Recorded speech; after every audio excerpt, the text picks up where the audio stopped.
So, since the YSL RICO trial started, I haven't been able to stop watching. It's a lot going on, so let's talk about it.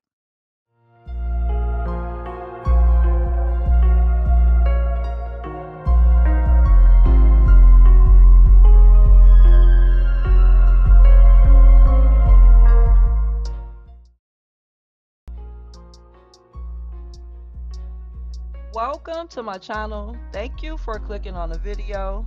I am Sasha Renee. The views expressed on this channel are my thoughts and opinions. Over here, everything said is alleged and for entertainment purposes. This video is covered by the Copyright Act of 1976. So now that we've gotten that out of the way, are y'all following the YSL RICO trial? The trial began on November 27, 2023, and it's considered the longest trial in Georgia's history. Young Thug was arrested on May 9, 2022, and charged with a 56-count indictment. The indictment alleges that YSL is a criminal street G. YSL, an organization allegedly founded by Young Thug and two others. YSL is an acronym for Young Slime Life, and it is a hybrid gang that operates here in Atlanta, and it's an affiliate of the Blood Gang. That has participated in 182 G activities and criminal conspiracies, including taking people out, assault, robbery, theft, firearm, and illegal substance possession. The indictment also references lyrics, social media posts, and clothing or accessories with slime labeled as evidence. Young Thug, whose real name is Jeffrey Williams, is accused of being the leader of the G. Fulton County DA Fonnie Willis believes that YSL's crimes started in 2012. This case is wild. Jeffrey was arrested and denied bond. Miss Willis nicknamed him King Slime. 27 alleged members, including Gunna, were indicted with Jeffrey. Gunna, whose name is Sergio Kitchens, turned himself in on May 11th of 2022. His attorneys released a statement proclaiming his innocence. That same day, Jeffrey's home in Buckhead, Georgia was raided by police, and they didn't leave empty-handed. An additional 7 felonies were tacked onto his charges, including possessing illicit firearms and possessing substances that are classified as illegal. Gunna ended up taking an Alford plea deal, and he wasn't the only one. That's when a defendant admits to guilt but also asserts innocence. The defendant accepts that there is enough evidence to convince a judge or a jury to find them guilty and that they do not admit to the act. You agree or acknowledge that statements are true, okay? Yes, ma'am. I became affiliated with YSL around 2016. Is that true as it pertains to you, Mr. Kitchens? Yes, ma'am. It's a voluntary option to avoid a harsher sentence. The deal was if he pled guilty to the single conspiracy RICO charge against him, he would receive a suspended sentence of 5 years behind bars, and Gunna was credited with 1 year of time served. This is what he had to say. While I have agreed to always be truthful, I want to make it clear that I have not made any statements, have not been interviewed, have not cooperated, have not agreed to testify or be a witness for or against any party in the case, and have absolutely no intention of being involved in the trial process in any way. The rapper said in a statement after the plea deal. Gunna was released on December 14, 2022. Then in January, he posted this. Niggas acting like they be switching to a side, but it's only one side, he wrote. Hashtag YSL is the label. Hashtag Free Thug and Yak Gunna back. A week later, one of the co-defendants, Khalif Adams, allegedly walked across the courtroom and handed Young Thug an illegal substance, which Adams alone was charged for after police found some still in his possession. In June of 2023, Gunna released his A Gift and a Curse album, which included his Hot 100 hit, F You Mean, but did not feature any other artists. Thug followed by releasing his album called Business is Business. Both LPs debuted at number 2 and 3 on the Billboard 200 charts with 85,000 plus units. Thug's featured appearances from Drake, Future, Travis Scott, Lil Uzi Vert, and others. Thug hasn't given up on trying to get out, though. His requests for bail have been reportedly denied, with his fourth request being rejected in July 2023. In early November, Judge Earl Glanville ruled that the lyrics are not protected by the First Amendment. So 17 sets of lyrics are being used as evidence against Young Thug and his YSL co-defendants as a part of the case. Glanville said to the defense, "They're not prosecuting your clients because of the songs they wrote. They're using the songs to prove other things your clients may have been involved in." He continued by saying that he didn't think that it was an attack on free speech. I can't stop watching this case because this is the first time that I've heard of this being allowed. Recently, Georgia's Supreme Court ruled against allowing lyrics. This may be another reason for an appeal. That same month, Thug's attorney went viral when he told the court that his name, Thug, should be defined as truly humble under God. He also explained that Pushin P was just pushing positivity, and YSL was named after the Yves Saint Laurent fashion designer. It took the defense and prosecution nearly a year to complete jury selection. The trial started with the Assistant District Attorney Adrian Love, who is leading the prosecution, giving the opening statement, which lasted over 20 minutes. And what I expect the evidence to show in this case is that YSL,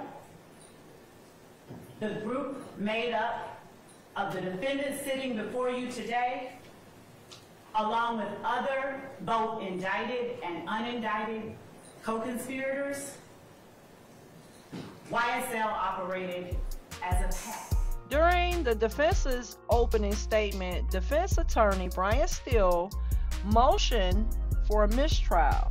He contended the mistrial was appropriate because prosecutors had inserted a slide with their opening presentation to jurors that he had not been given beforehand, as was the court's instructions. The judge denied the mistrial, ordering curative instruction instead, which is when direction is given by a judge to a jury to fix any mistakes made during the trial and ensure that the jury has the correct information to make the decision. I agree with the defense. You can't expect someone to forget what you've already shown them.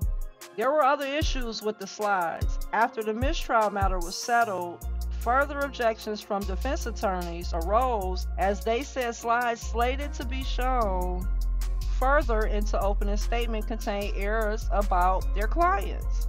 The judge ordered the prosecution to make the corrections during the lunch break and noted that if any more were to come up during lunch, he may strike the slide presentation from the opening statements entirely. Love accused Attorney Steele of lying about an interview he claimed happened with a suspect who eventually became a witness for the prosecution. While the witness was on the stand, the attorney asked him about the interview he had done with the police at the hospital back in 2015.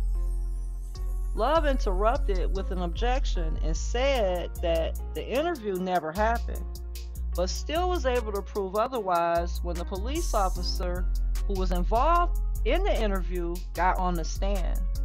Fun fact, the officer is David Quinn, who was featured on The First 48. I still watch that show. The defense also accused the prosecution of withholding other evidence. Steele alleged that Love purposely kept evidence from the defense, which he presented to the judge.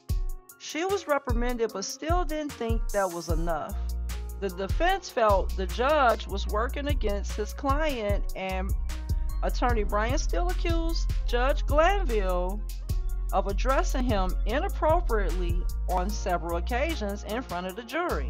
Mr. Steele asked the judge to recuse himself from the trial, and the judge said no. Then Steele asked for a mistrial, which the judge denied. In December, a YSL co-defendant, Shannon Stillwell, was stabbed multiple times at the Fulton County facility by another inmate who entered his cell.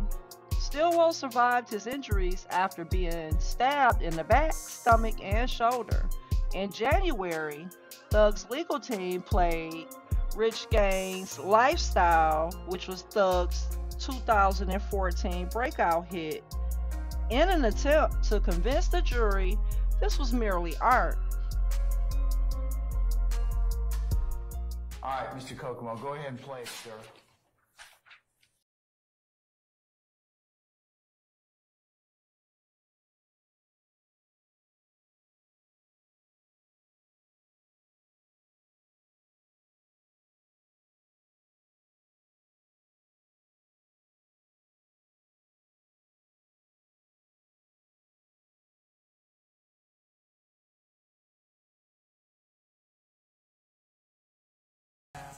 And he had no legitimate G ties.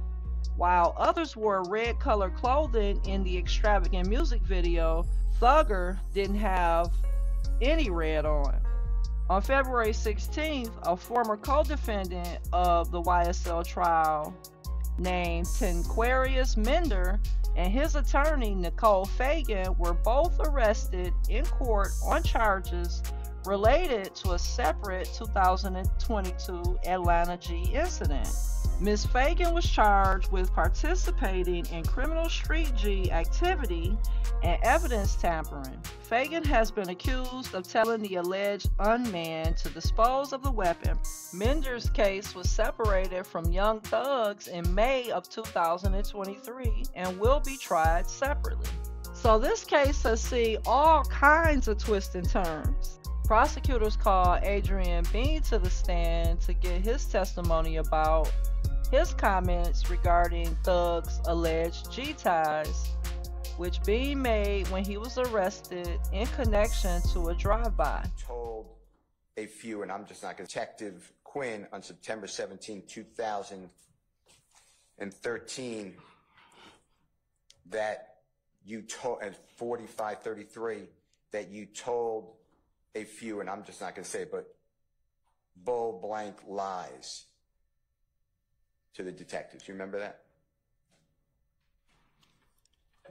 I mean, basically, y'all keep asking me, do I recall this and recall that, remember this from 2013? I don't remember that from 2013. I keep telling y'all that. That has been my statement since I got here. Your Honor, I've been telling y'all, people constantly hit me with this, keep constantly asking me this and that and third about what's going on in 2013 or whatever. I don't remember. I don't know nothing about 2013.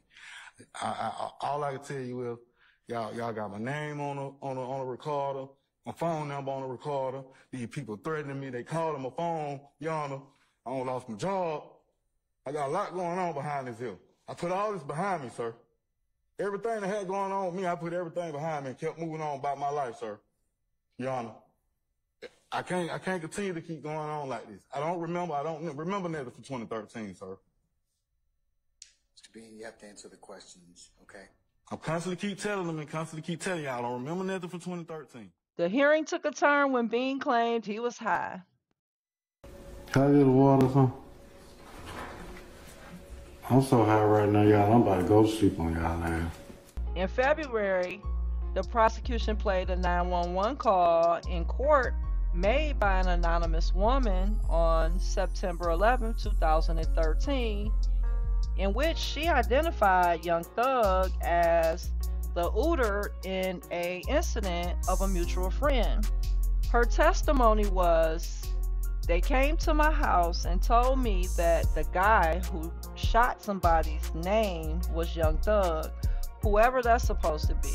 Earlier this month, Thug's attorneys filed a motion to have the assistant DA, Adrian Love, taken off the trial. Thug's lawyer believes that Love was continuously injecting herself as an unsworn witness in the case with her methods of questioning the alleged victim of a 2013 robbery on the stand. Love started statements with, "Isn't it true you told me?" which Thug's team took issue with. They said Love should have taken the stand or been removed from the case. Judge Granville disagreed and denied the request. We can expect them to appeal and file complaints against the judge and prosecution before this trial is over.